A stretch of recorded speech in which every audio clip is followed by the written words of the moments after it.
الشیطان اللعین الرجیم بسم اللہ الرحمن الرحیم۔ آج کے جو ہمارا پیغام ہے وہ یہ ہے کہ ایک بہت زیادہ عرصے سے سوال کیا جاتا ہے کہ اگر فدق حضرت امیر المومنین علیہ السلام کا اور جناب سیدہ کا حق تھا تو حضرت امیر المومنین علیہ السلام نے اپنے دور خلافت میں وہ فدق واپس کیوں نہیں لیا؟ یہ ایک بہت زیادہ سوال کیا جاتا ہے کہ جس وقت حضرت علی علیہ السلام کی حکومت آئی تو اس وقت حضرت علی علیہ السلام نے وہ فدق اپنے قبضے میں کیوں نہیں کر لیا؟ تو اس کا سوال کا جواب بہت زیادہ طریقوں سے دیا جا سکتا ہے۔ پہلی بات تو یہ ہے کہ ہماری مشہور و معروف کتاب عیون اخبار رضا میں حضرت امام رضا علیہ السلام کا ارشاد ہے۔ کسی نے امام رضا علیہ السلام سے اسی بارے میں سوال کیا تو امام علیہ السلام نے ارشاد فرمایا کہ ہم آل محمد کا طریقہ یہ ہے کہ جو چیز ہم سے غصب کر لی جائے تو جب ہمیں اس پر خود دسترس حاصل ہو جائے تو ہم وہ واپس نہیں کرتے جب تک کہ غاصب خود ہمیں واپس نہ کر دے۔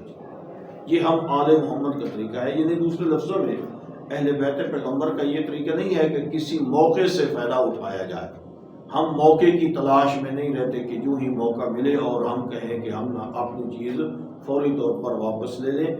غاصب جب تک وہ خود ہمیں واپس نہ کرے اس وقت تک ہم اس کو واپس نہیں لیتے۔ اور دوسری بات یہ ہے کہ حضرت امیر مومنین علیہ السلام نے بہت ساری اصلاحات ابھی تک کرنا تھی۔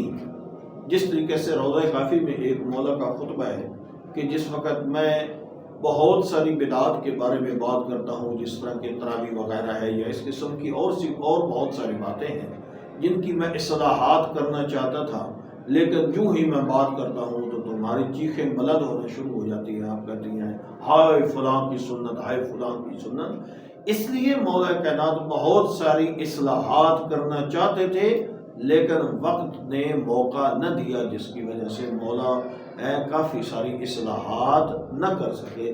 اس لیے وہ مولا نے فدق بھی واپس لینا چاہتے تھے لیکن وہ واپس نہ لے سکے، نہ ہی مولا کو اس حد تک اصلاحات کرنے کا کسی نے موقع دیا تھا۔ اور تیسری بات یہ ہے کہ دیکھیں اگر فدق وہاں پر واپس کر دیا جاتا تو جنہوں نے فدق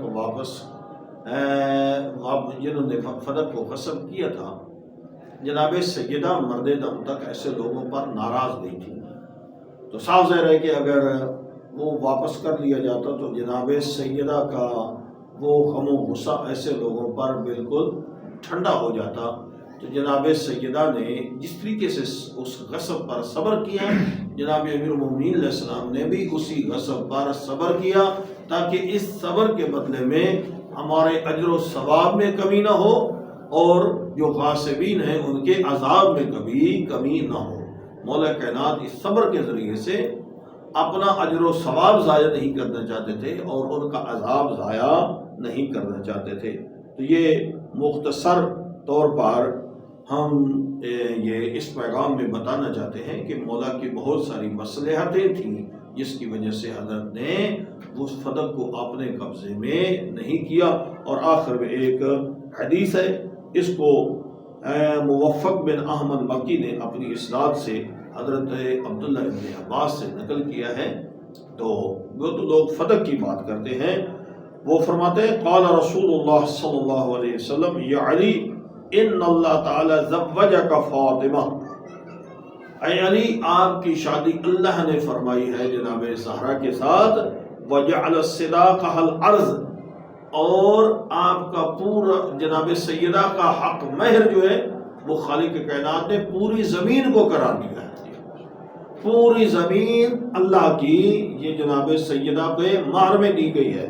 اور حضرت نے ارشاد فرمایا فمن مشى علیہا مبغضا لها مشى حراما، جو جناب سیدہ کی دشمنی رکھ کر اس زمین پر چلتا ہے اس کا چلنا بھی حرام ہے۔